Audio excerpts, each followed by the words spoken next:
அன்புடை நெஞ்சங்களே, த discipline of perception எண் 135, சரியான செயல், ரைட் ஆக்ஷன். உங்கள் ஆசீர்வாதங்களை கணக்கிடுங்கள். Count your blessings.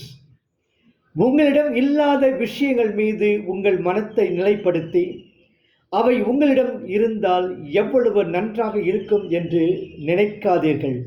மாறாக உங்களிடம் ஏற்கனவே இருப்பவற்றை கணக்கிட்டு அவை உங்களிடம் இல்லாமல் இருப்பதால் நீங்கள் அவை குறித்து எவ்வளவு ஏங்குவீர்கள் என்று சிந்தித்து பாருங்கள்.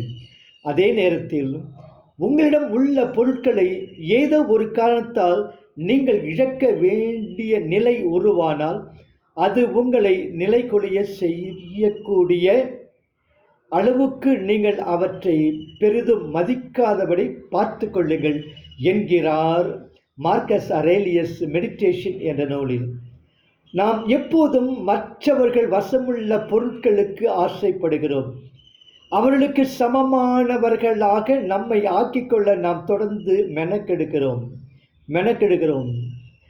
ஆனால் அதே நேரத்தில் அவர்கள் நமக்கு சமமானவர்களாக ஆவதற்காக தங்களை எப்போதும் உந்தி தள்ளி கொண்டிருக்கின்றனர்.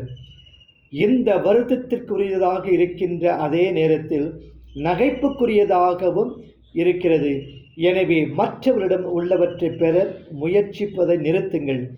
பொருட்களை வாங்கி குவிப்பதற்கு ஏற்படுகின்ற தூண்டுதலை கட்டுப்படுத்துங்கள். வாழ்வதற்கான சரியான வழி அதுவன்று. உங்களிடம் ஏற்கனவே இருப்பவற்றை மெச்சுங்கள். அவற்றை உங்களுக்கு சாதகமாக பயன்படுத்திக் கொள்ளுங்கள். அந்த மனப்போக்கு உங்கள் செயல்களை வழி நடத்தட்டும்.